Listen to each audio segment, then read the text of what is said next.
Hi everyone, this is Pallavi once again signing in from तमन्ना वानी। उम्मीद है आप सभी बहुत अच्छे होंगे, अपने अपने कामों को कर रहे होंगे और आज यूं ही मन किया कुछ बात करने का। शादी का मौसम आ गया है, फिर से बहुत सारे जगहों पे शादी की बातचीत हो रही है, रिश्तों की बातचीत हो रही है, लोग मिल रहे हैं अपने अपने अपने अपने बच्चे बच्चियों की शादी के लिए आगे बढ़ रहे हैं। कुछ लोगों की हो भी रही है, कुछ हो भी चुकी है। तो आज चलिए मैं शादी पे ही बात करती हूँ और शादी से जुड़े कुछ पैरेलल रिश्तों पे बात करती हूँ। शादी जिसे हम दो दिलों का बंधन कहते हैं, दो लोगों का बंधन कहते हैं, दो शरीर का बंधन कहते हैं, दो परिवार का बंधन कहते हैं। इंडियन ट्रेडिशन यही हम अपने भारतीय समाज में शादी को यही कहते हैं। लेकिन मुझे थोड़ा अफसोस है इस बात से कि शादी से जुड़े रिश्ते जो होते हैं ना, मतलब शादी के बाद, शादी दो लोगों के बीच होती है, एक लड़का एक लड़की, दोनों के बीच शादी होती है, तो बराबरी की होती है, 50% बॉय एंड 50% गर्ल। ऐसा नहीं है कि लड़की की शादी अलग होती है और लड़के की शादी अलग होती है, दोनों की शादी एक साथ होती है ना। तो फिर मेरे समझ में कुछ चीजें नहीं आती, शायद मेरे मन में ये सवाल उठता है, अगर आपके मन में भी उठता हो तो मुझे बताएं और हमारे साथ बातचीत करें, क्योंकि हमारा जो ये मंच है ना तमन्ना वानी का, यह बातचीत करने का मंच है। आप अपने विचारों को रख सकते हैं या फिर आप हमारे साथ अपनी समस्याओं को रख सकते हैं, हम आपके साथ बातचीत कर सकते हैं। खुल के बात करने का ये मंच है तमन्ना वानी। तो शादी के बाद अगर देखा जाए तो न्यूक्लियर फैमिली की अगर हम बात करते हैं तो लड़की के साथ जुड़े होते हैं लड़की के माता पिता, और अगर उनके सिबलिंग्स हैं यानी कि भाई बहन हैं तो भाई और बहन। और थोड़ा एक्सटेंडेड फैमिली की बात करें तो बहन के पति और भाई की पत्नी। और सेम हियर अगर लड़के की बात करें, सिर्फ न्यूक्लियर फैमिली की बात करें, तो लड़के के साथ जुड़े होते हैं लड़के के माता पिता, लड़के की बहन, लड़के की के भाई और उनसे उनके पत्नी और पति, मतलब बहन की पति और भाई की पत्नी। इतना परिवार होता है। अब समाज की बात हम करते हैं कि समाज में उन रिश्तों को किस तरह से देखा जाता है।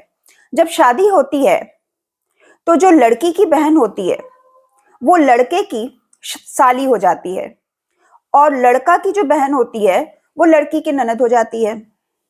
ये सब जानते हैं। तो ननद जो होती है उसे बुलाया जाता है ननद रानी, क्योंकि वो लड़की जो है वो ननद को बहुत इज्जत से देखती है, उनको आप करके बोलती है, उनके साथ ऐसा व्यवहार करती है जैसे कि कोई बहुत स्पेशल मेहमान हो वो। अगर वो शादीशुदा है तो और भी ज्यादा, और नहीं भी है तो भी ननद की एक अलग इज्जत होती है, एक अलग पहचान होती है।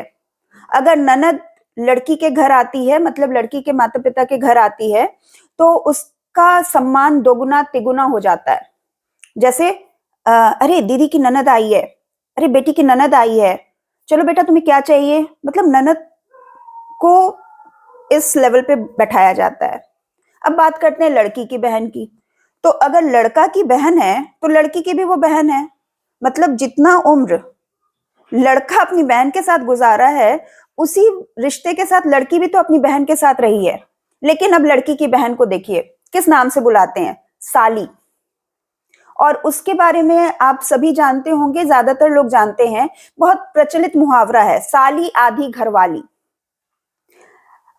पूरी तरह से सामाजिक रूप से यह मान्यता दी गई है, यह छूट दी गई है, या कहें कि सोसाइटल लॉ बन गया है कि साली के साथ कोई भी जीजा छेड़छाड़ कर सकता है, किसी भी तरह की बातचीत कर सकता है, उनके परिवार वाले कर सकते हैं।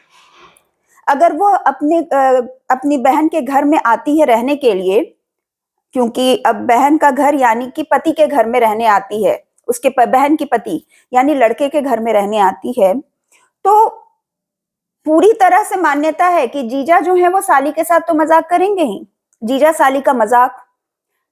और ये भी कहा जाता है, बहुत कॉमन मैंने यह सुना है, जिसे सुन के मुझे बहुत शर्म महसूस होता है, लेकिन कुछ कर नहीं सकती क्योंकि समाज में रहती हूँ और सुनना पड़ता है, कि चलो, अरे उसकी 2 बहन है, एक के साथ तुम्हें 2 फ्री मिल रही है, कर लो शादी।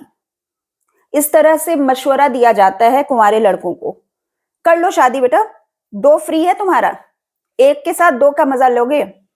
मतलब जो लड़की की बहन है उसका लेवल यहाँ पे है और लड़का की बहन का लेवल यहाँ पे है, और हम कहते हैं शादी बराबरी का रिश्ता है। अब दूसरे रिश्ते पर आते हैं। ये मैं छोटे छोटे चीज कह रही हूँ, ये सारे सवाल मेरे मन में उठ रहे थे, बस इसलिए बोल दिया। शायद आपके मन में भी उठते हूँ, मैं बोल रही हूँ, आप नहीं बोल पाती हूँ, तो प्लीज इस मंच में आए, जुड़े और बोले। अब आती हूँ मैं लड़की के भाई की तरफ और लड़के के भाई की तरफ। लड़का का भाई अगर वह बड़ा है तो जेठ है, लड़की का जेठ।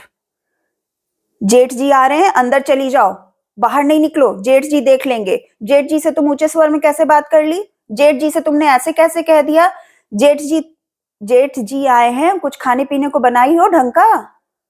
अरे बताओ, जेठ के सामने बिना घूंघट चली गई। यानी लड़का का जो बड़ा भाई होता है वो जेठ होता है, ज्येष्ठ, अग्रज, अगेन ऊंची श्रेणी। अगर जेठ जी कभी लड़की के घर आ जाते हैं तब उनकी इज्जत अलग होती है ना। अब वही लड़की का जो बड़ा भाई होता है या छोटा भाई होता है, दोनों को एक ही नाम से बुलाते हैं ज्यादातर, जहां तक मैं जानती हूँ, साला, साली, साला, प्रचलित गाली। जनरली हम बोलते हैं अरे साला, सॉरी स्लैंग बोल रही हूं, लेकिन ऐसे बोलते हैं। तो लड़की के भाई को साला बोला जाता है। अगर वो बड़ा भाई है और लड़की के घर आता है तो बिल्कुल झुक के रहता है, ढेर सारी मिठाई, कपड़ा, गहना भी, सबके लिए गिफ्ट। ये उम्मीद रखी जाती है लड़की के बड़े भाई से, क्योंकि लड़की के बड़े भाई की जिम्मेवारी होती है लड़की। भले ही वो लड़की 1 लाख 2 लाख रुपया महीना कमा रही हो, जिसकी शादी हुई है, भले ही हो सकता है वो लड़की लड़के से बेहतर नौकरी कर रही हो, लेकिन ससुराल ससुराल है, वहां पे रिश्ते इसी तरह देखे जाते हैं। तो लड़की का अगर बड़ा भाई कभी घर आ गया गलती से, तो उससे उम्मीदें की जाती है, ढेर सारी उम्मीदें। बड़े साला साहब आए हैं, कुछ लेके नहीं आए। होली दिवाली किसी त्योहार में अगर लड़की को मायके जाना है तो उम्मीद किया जाता है कि भैया आओ, लेके जाओ, आप बड़े भाई हैं। तो लड़का का जो बड़ा भाई है, शायद वो अलग तरीके से जन्म होता है उनका, और लड़की के बड़े भाई का जन्म अलग तरीके से होता है, हो सकता है। मतलब बायोलॉजिकली मैं अगर थोड़ा बहुत जानती हूँ तो ऐसा तो मुझे नहीं पता। मुझे लगता है कि सारे बच्चे एक ही जैसा जन्म लेते हैं, एक ही तरह से जन्म लेते हैं, चाहे वो लड़की के घर के हो या लड़के के घर के हो, लेकिन रिश्ते बदल जाते हैं, पल भर में रिश्ते बदल जाते हैं। और अब देखिए, लड़का का जो छोटा भाई है यानी देवर,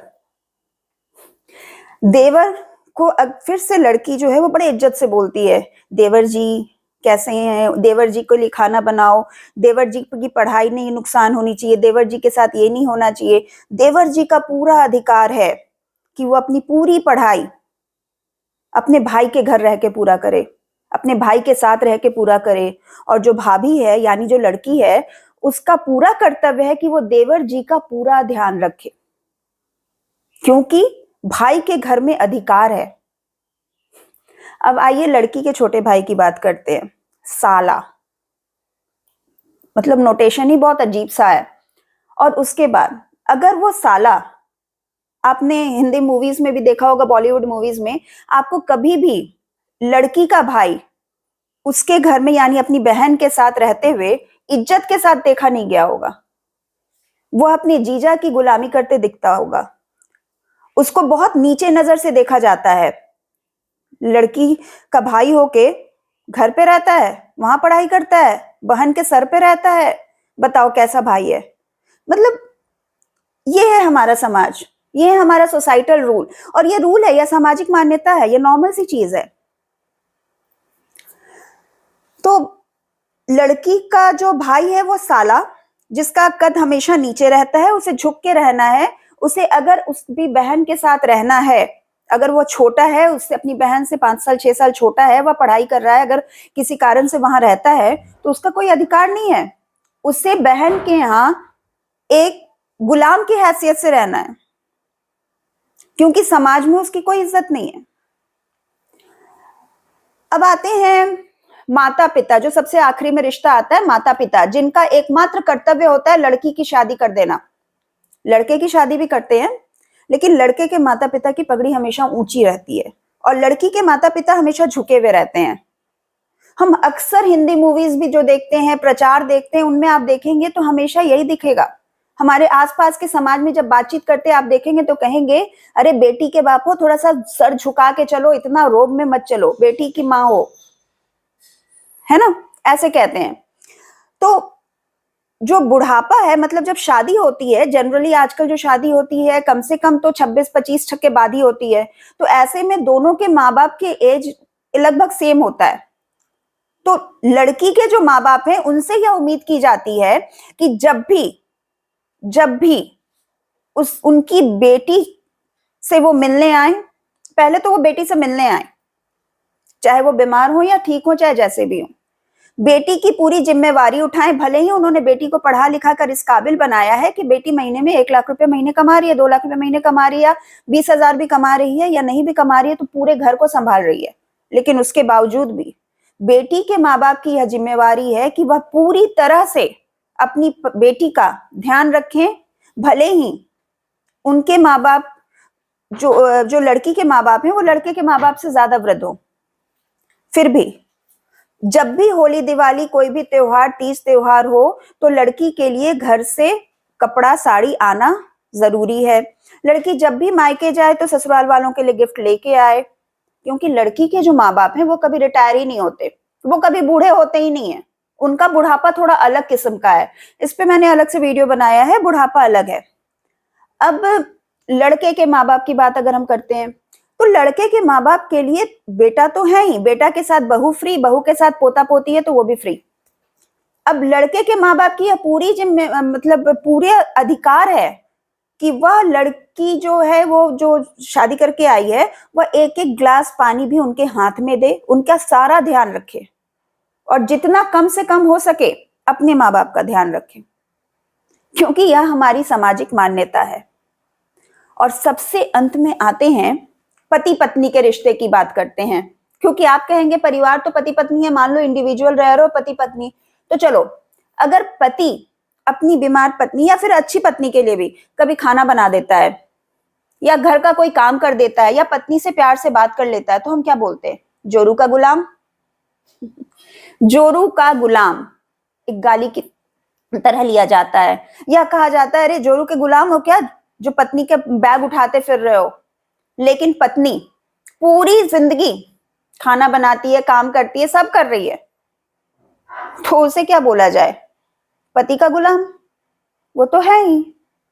लेकिन यह एक सामाजिक मान्यता है कि पत्नी गुलामी के लिए है, और पति अगर एक भी काम करता है तो जोरू का गुलाम। पत्नी जिंदगी भर उसके परिवार को देखे कोई बात नहीं, लेकिन पति अगर उसके परिवार को एक बार भी देखने जाता है तो फिर से जोरू का गुलाम। तो यह जो, और उसके भी ऊपर एक रिश्ता आता है दो बहनों के पति के बीच का, जिसे साढ़ू कहते हैं। एक कहावत मैंने सुनी अपने समाज में, अपने आसपास के लोगों से, कि साढ़ू का रिश्ता क्या होता है, एक ही फैक्ट्री से ठगे गए 2 लोग होते हैं। तो देवरानी जेठानी का रिश्ता क्या होता है? वो दोनों भाई भी तो एक ही फैक्ट्री के हैं। तो ऐसा क्यों है कि लड़की को ही हमेशा नीचे दिखाया जाएगा? और शादी ये बराबरी का बंधन है। शादी में मेरे माँ बाप, आपके माँ बाप सब एक हैं, मेरा परिवार, आपका परिवार एक है। जब हम एक हैं तो सब कुछ एक है, लेकिन फिर इतना अंतर क्यों? ये सोसाइटल राइट कैसे है, क्यों है? यह सवाल मेरा समाज से है। और अगर आप लोगों के भी मन में कोई सवाल आता है तो आइए, जुड़िए, तमन्ना वानी से बात करिए हमसे, हमारे साथ अपनी चीजों को शेयर करें। यह एक खुला मंच है, यह एक जेंडर समावेशी मंच है, तमन्ना वानी। आइए, अगर आपको यह वीडियो पसंद आया हो तो इसे आप फॉरवर्ड भी कर सकते हैं, लाइक कर सकते हैं, सब्सक्राइब कर सकते हैं, हमें कमेंट कर सकते हैं। ना भी पसंद आया हो तो भी शेयर कर सकते हैं। Thank you, have a good day. This is Pallavi once again signing out from Tamanna Wani. जल्दी ही मिलते हैं किसी नए वीडियो में किसी नए बातचीत के साथ। तब तक के लिए गुड बाय।